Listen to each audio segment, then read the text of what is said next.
ओम श्री सतगुरुदेव भगवान की जय।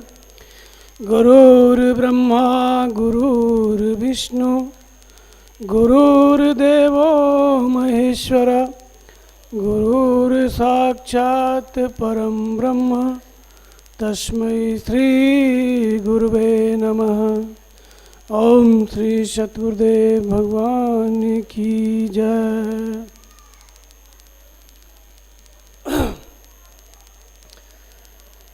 आज एकादशी का पर्व है, देव प्रबोधिनी एकादशी इसको कहते हैं।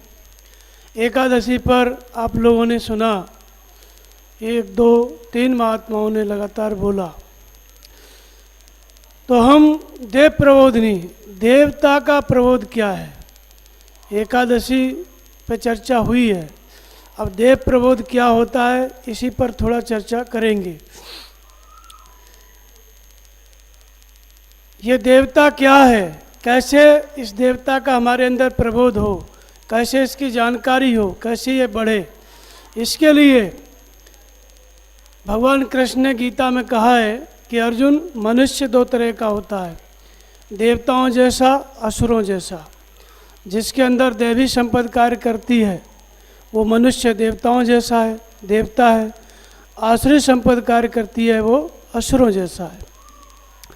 देवी संपद के 26 लक्षण बताए अध्याय 16 में, और उन 26 लक्षणों में से हमने 2 श्लोक को बताया कल रात्रि में। आज एक श्लोक के जो 6 लक्षण हैं उन पर आज चर्चा करेंगे। वो श्लोक इस प्रकार है। तेजः क्षमा धृति शौचम अद्रोहो नातिमानता भवन्ति संपदम देवी अभिजातस्य भारत। तो देवी संपद के 26 लक्षण, इस श्लोक में 6 लक्षण बताए गए हैं। अर्थात इन लक्षणों से जो युक्त हो जाता है वह मनुष्य इस धरती पर देवता हो जाता है, ईश्वर हो जाता है, पूजनीय हो जाता है। तो प्रबोध होने का अर्थ होता है कि जैसे किसी को पढ़ाने का बोध है तो इसका अर्थ है कि वो मास्टर हो गया है, या कोई मास्टर है तो इसका अर्थ है कि वो अवश्य ही पढ़ाता है, उसको बोध हो गया अपने क्षेत्र का। ऐसे ही कोई चिकित्सक है तो उसे चिकित्सा का बोध है, इलाज करता है, मतलब अपने विषय में पूर्ण जानकारी। ऐसे ही देव प्रबोधिनी अर्थात जो दैवी संपद है उसके जो लक्षण बताए गए वे सब जिसके अंदर आ जाएं, जो वही हो जाए, उसी का नाम है देव प्रबोधिनी एकादशी। तो जितने भी महापुरुष हुए संसार में, ये 26 लक्षण सभी महापुरुषों के अंदर थे। और हमें भी इन लक्षणों की आवश्यकता है। हमें भी तेज चाहिए, क्षमा चाहिए, धृति चाहिए, अद्रोह चाहिए, और नातिमानता अर्थात अपने में पूज्यता के भाव का अभाव, अपना सम्मान न चाहना, ये सब महापुरुषों के अंदर पाए जाने वाले लक्षण हैं। लेकिन ये सबके अंदर हैं। यदि सबके अंदर नहीं होते तो ये शास्त्र में बात क्यों लिखी गई? सबके अंदर हैं, इसलिए प्रत्येक व्यक्ति का कर्तव्य है कि इन देवी गुणों को अपने अंदर बढ़ाए, इन दैवी गुणों को अपने आचरण में लाए। लेकिन इसकी शुरुआत कहाँ से होती है? जिन महापुरुषों ने इन 26 लक्षणों को प्राप्त कर लिया है, जो देव स्वरूप ईश्वर स्वरूप हो चुके हैं, ऐसे महापुरुष का सानिध्य सबसे पहले। क्योंकि जैसी हम संगत करते हैं जिस व्यक्ति की या वस्तु की, वैसे ही हमारे अंदर गुण आने लगते हैं। यदि हम महापुरुष का संगत करेंगे, उनके प्रति समर्पित होंगे, तो हमारे अंदर महापुरुष के अंदर जो लक्षण हैं वे धीरे धीरे हमारे अंदर उतरने लगेंगे। तो एक तो उनका संग है, जैसे हमने आँखों से देखा, आश्रम में आए, दर्शन किया, चले गए। लेकिन इससे भी और सूक्ष्म और प्रभावकारी संग होता है मन का संग। हम घर पे चले गए, घर पे भी प्रतिदिन जैसे हमने यहाँ दर्शन किया गुरु महाराज का, वैसे ही अपने घर पे 10 मिनट 20 मिनट रोज़ अपने मन को प्रतिदिन उनके सामने हाजिर करना, उनके स्वरूप को अपने मन के द्वारा देखना, चरणों को देखना अपने ध्यान से, तो ये उनका असली संग है। तो उनके अंदर जो देवी संपत्ति के लक्षण हैं सब आपके अंदर आने लगेंगे। इन लक्षणों को अपने अंदर लाने का, इन देवताओं को अपने अंदर पूजने का यही एकमात्र तरीका है, यही उपाय है। तो सबसे पहला है तेज। तेज क्या है? भगवान कृष्ण गीता में कहते हैं कि मेरे तेज के एक अंश मात्र से संपूर्ण सृष्टि की उत्पत्ति, पालन और परिवर्तन होता रहता है। जिस परमात्मा के एक अंश से सृष्टि का पालन परिवर्तन होता है, वो परमात्मा कहाँ रहता है? वो आपके अंदर रहता है। अष्टप्रभु हृदय अक्षत अविकारी। तो उस परमात्मा का, जब परमात्मा हमारे हृदय में रहता है तो उसका तेज भी हमारे अंदर है। लेकिन वो तेज कहाँ पर है? जैसे आप देखेंगे, आप लोगों के यहाँ ट्यूबवेल होता है, 4-5 इंची पानी है, लंबा पाइप डाले किसी खेत में पानी ले गए। अगर पाइप में छेद हैं हजारों जगह, तो वो पानी जो है खेत में नहीं पहुंच पाएगा, रास्ते में ही बिखर जाएगा। ठीक इसी तरह से जैसे कोई नदी है, अब बह के चली जा रही है, समुद्र में जाके सारा पानी विलीन हो जाता है, काम नहीं आ पाता है। लेकिन उसी नदी पे बांध बना दिया जाए, रोक दिया जाए जल को, उसमें से नहर निकाल दी जाए, तो उसी से खेती होती है, लोगों के काम आता है, उनका जीवन यापन चलता है, दिनचर्या चलती है, तो वो पानी काम आ गया।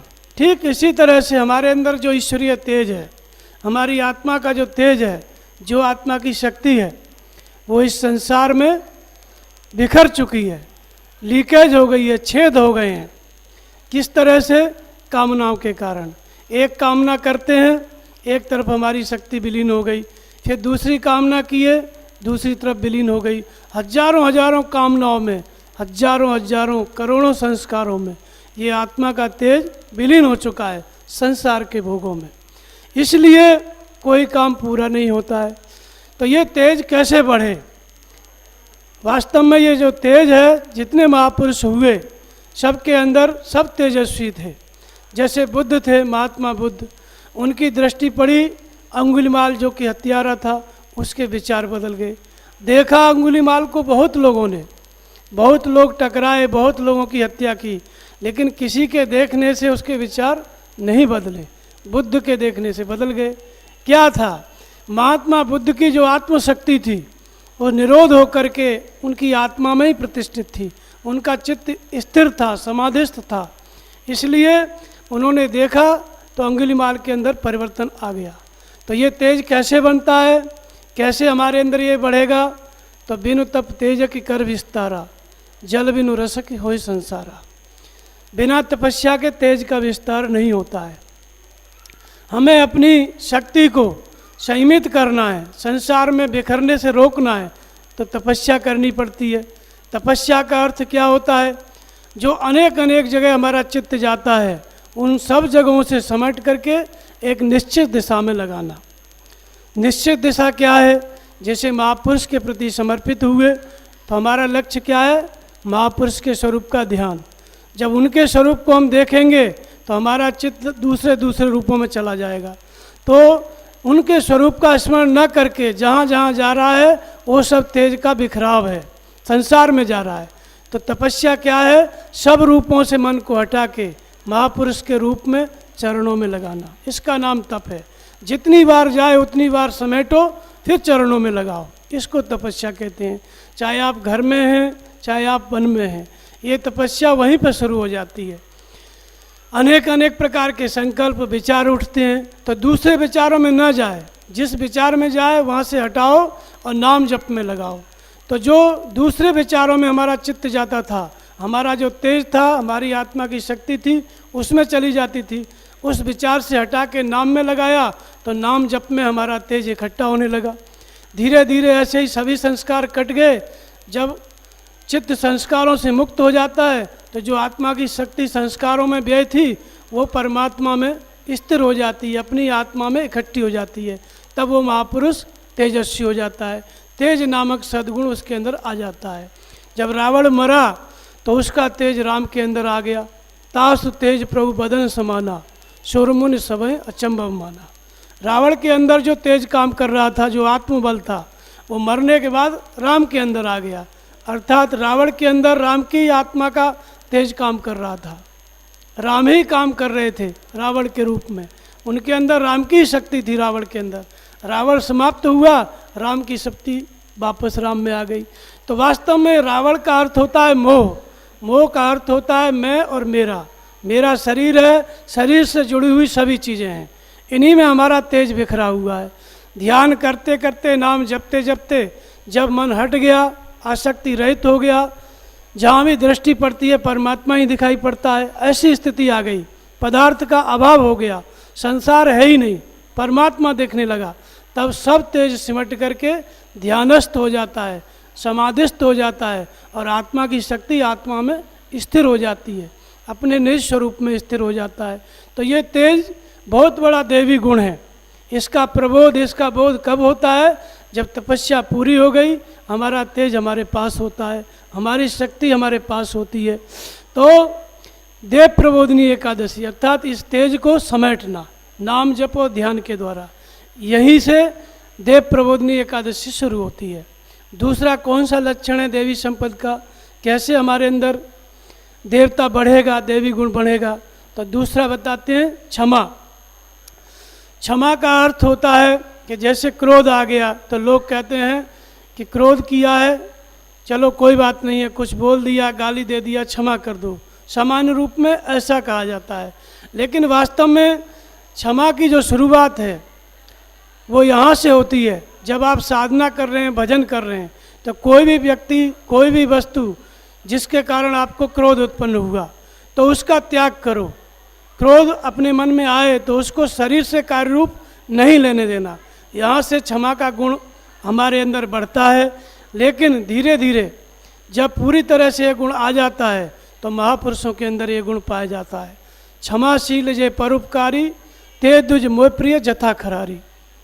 वे मुझे बहुत प्रिय हैं भगवान की तरह जो क्षमाशील हैं। अर्थात जो महापुरुष होते हैं उनके अंदर ये सद्गुण पूरी तरह से आता है। तो साधना कहाँ से होती है क्षमा की? धीरे धीरे क्रोध का त्याग करना होता है। जब क्रोध का अभाव हो गया तो कोई व्यक्ति आपसे कुछ भी कहे, आपके मन में उद्वेग नहीं आ जाएगा, उद्वेग नहीं आएगा। फिर महापुरुष हो गए, ये गुण पूरी तरह से आ गया तो महापुरुष जिसको चाहे क्षमा कर सकते हैं, जिसको चाहे दंड दे सकते हैं। किसी ने किसी को दंड दिया है तो उसको क्षमा भी कर सकते हैं। ये क्षमा फिर महापुरुष का विशेष गुणधर्म होता है। ये भी देवी गुण है, देवी संपद का लक्षण है। लेकिन पराकाष्ठा में, तपस्या की पराकाष्ठा में ये गुण पूरी तरह से आ जाता है। तीसरा लक्षण है धृति, धैर्य। धैर्य को भी आप देखेंगे, धीरज रखो। लोग कहते हैं कोई काम बिगड़ गया, धीरज रखो। कोई हताश हो जाता है, कोई दुर्घटना घट गई तो लोग हताश होने लगते हैं, व्याकुल होने लगते हैं, तो लोग समझाते हैं कि धीरज रखो।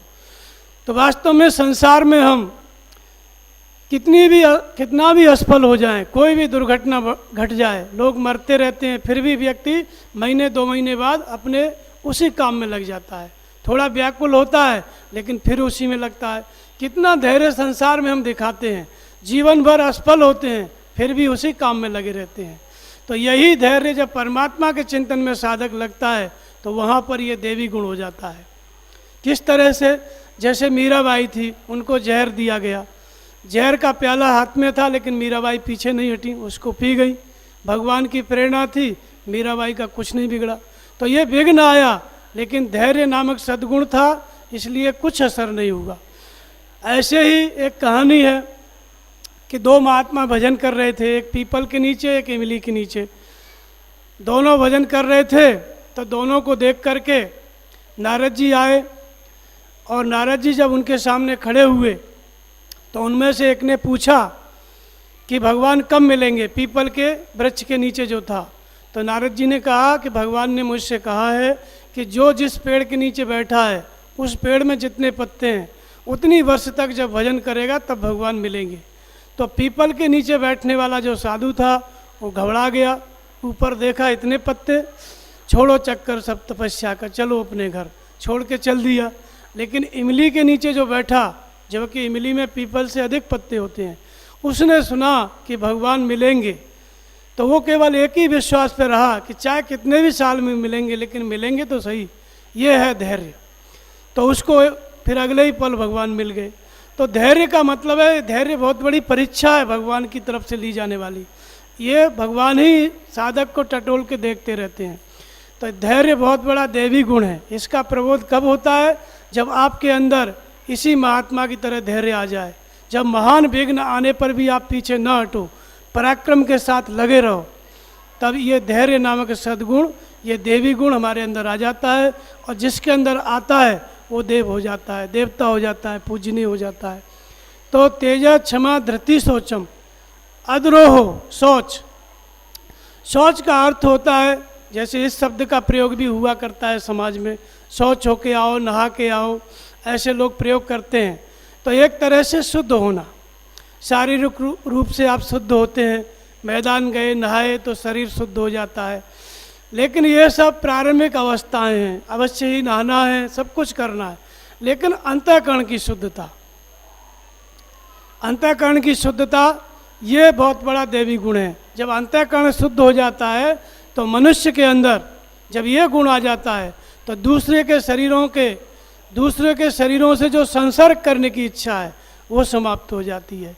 शौच नामक सद्गुण आपके अंदर आ गया तो समझ लो कि आपका किसी भी शरीर से जो आसक्त होने की चेष्टा है, उसका स्पर्श करने की चेष्टा है, ये समाप्त हो जाएगी। जबकि सामान्य व्यक्ति में क्या है, हर व्यक्ति के अंदर एक दूसरे से स्पर्श करने की चेष्टा बनी रहती है और नहाते धोते रहते हैं, फिर भी अंतःकरण मलिन रहता है, स्पर्श करने की इच्छा निरंतर बनी रहती है। लेकिन शौच नामक सद्गुण आ गया तो आप देवता हो जाएंगे। कैसे देवता हो जाएंगे? कि आपके अंदर वैराग्य उत्पन्न हो जाएगा और दूसरों के शरीर से स्पर्श करने की चेष्टा समाप्त हो जाएगी। तो समझो शौच नामक देवी गुण आपके अंदर आ गया, इस देव का प्रबोध हो गया, इस गुण को भली प्रकार आपको बोध हो गया, इस गुण को अब आप दूसरे को सिखा सकते हैं, इस पे आपकी पूरी कमांड हो गई। तो ये देव प्रबोधनी एकादशी, एक एक गुण का प्रबोध करते जाना, उसको आचरण में लाते जाना। तो अद्रोह नात्मानता, द्रोह क्या होता है? जैसे द्रोह लोग करते रहते हैं, किसी से पड़ोसी से द्रोह हो जाता है, किसी से और किसी से द्रोह हो जाता है। ये सब संसार में प्रचलित शब्द हैं, लेकिन हैं कहाँ पर? हमारे आपके अंदर। इनकी पूरी तरह से ये गुण कब आएंगे? जब आप तपस्या में रत होगे, भजन में रत होगे, भक्ति में रत होगे, किसी महापुरुष का ध्यान करोगे, तब आने लगेंगे। तो कीन मोहवश द्रोह यद्यपि तें कर बध उचित, प्रभु छाण्यो कर छो को कृपाल रघुवीर सन। जयंत ने द्रोह किया भगवान से। कौन सा द्रोह किया? सीता के चरणों में चोंच मार के भाग गया, खून निकलने लगा, भगवान ने सींग का बाण मारा, बाण उसका पीछा कर लिया। तो द्रोह किया, लेकिन भगवान ने कृपा करके उसको छोड़ दिया। तो वास्तव में एक तो बाहर साधक भजन कर रहा है, आप भी भजन कर रहे हैं, किसी से द्रोह है तो बार बार नाम जपेंगे तो उसी का रूप आ जाएगा, उसने गाली दिया, उसने ये किया, ये द्रोह है। तो इसका क्या करना है? धीरे धीरे त्याग करना है। जितना आपको कोई कुछ बोले और उसका चित्त, उसका रूप आपसे न टकराए, भजन करते समय उसके विचार न टकराएं, तो धीरे धीरे ये अद्रोह नामक देवी गुण आपके अंदर आ रहा है। लेकिन इससे भी बारीक क्या होता है? साधक भजन करता है और भजन करते करते उसका मन जब शांत होने लगता है तो कभी कभी उसके मन में ये हो जाता है कि अब तो हम विषयों से विरक्त हो गए, अब विषयों में हमारा मन जा ही नहीं सकता है, थोड़ा देख लें, चिंतन करके देख लें जाता है कि नहीं जाता है। अपने आत्मबल की, अपनी तपस्या की था लेने लगता है कि अब तो मेरा मन विषयों में जाता ही नहीं है, इतना दिन घर छोड़े हो गया, जरा देख लूँ सोच करके कि मन जाता है कि नहीं जाता है। 2-4 बार साधक अजमाता है, भगवान मना करते हैं, उसको लगता है नहीं जा रहा है, लेकिन फिर बार बार भगवान के मना करने पर फिर विषयों का चिंतन करता है जानते हुए, और फिर मन जब चला जाता है तो फिर रोकने की कोशिश करता है, रुकता नहीं है। यही जयंत के साथ हुआ, फिर जहाँ जाए वो बाण उसके पीछे था, सब जगह घूम के आ गया, अंत में भगवान के चरणों में गिरा, तब वो बाण उसका पीछा छोड़ा, फिर भी एक आँख फूट गई उसकी। तो अद्रोह का अर्थ होता है कि अपने अंदर जो आजमाइश की ये है कि जरा आजमा के देख लें विषयों में मन जाता है क्या। ये जो वृत्ति है साधक की, ये जब समाप्त हो जाती है तो अधरोह नामक देवी गुण उसके अंदर आने लगता है। क्योंकि जब किसी का रूप देखेंगे आप, किसी का चिंतन करेंगे तो राग होगा, फिर द्वेष होगा। तो राग और द्वेष दोनों से मुक्त होना है।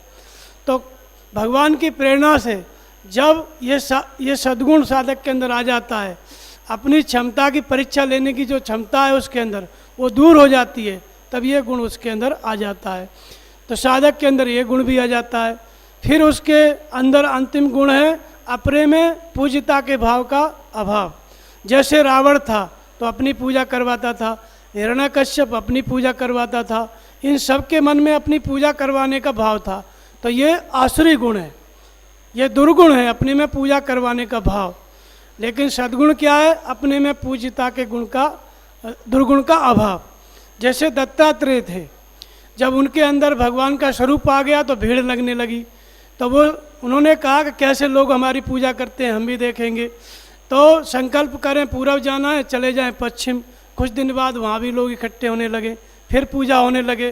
फिर उन्होंने एक बार सोचा कि अब की बार कुछ नहीं सोचेंगे, कुछ बिना सोचे चढ़ गए पहाड़ के ऊपर। अब देखेंगे कैसे लोग हमारी पूजा करते हैं, कैसे मानते हैं। तो वहाँ पे जब बैठ गए तो नीचे के लोगों को सपने में दिखाई देने लगा कि ऊपर महापुरुष हैं। नीचे से लोग सीढ़ी बनाकर ऊपर चले गए, पूजा होने लग गई। तो ये गुण क्या है? उनके अंदर पूज्यता का भाव नहीं है, फिर भी उनकी पूजा हो रही है। तो महापुरुष के अंदर ये देवी गुण पूरी तरह से आ जाता है। लेकिन जो अभी महापुरुष नहीं हुआ है, बनावटी है, उसके अंदर ये गुण होता नहीं है। लेकिन वो इस गुण को जबरदस्ती मान लेता है कि मेरी पूजा करो। जैसे अब ब्राह्मण समुदाय था, पंडित पुरोहित थे, जबरदस्ती पैर छुआते थे, पैर पड़वाते थे, था नहीं है गुण लेकिन पुजवाते थे। तो ये आसुरी संपद का लक्षण है। और महापुरुष के अंदर जब यही गुण आता है तो ये देवी गुण है, सद्गुण है। पूरी तरह से उनको बोध हो गया, मान अपमान से परे हो गए, तब ये गुण आया। तो ये 6 लक्षण थे जो मैंने आपको बताए। बोलिए श्री सद्गुरुदेव भगवान की जय।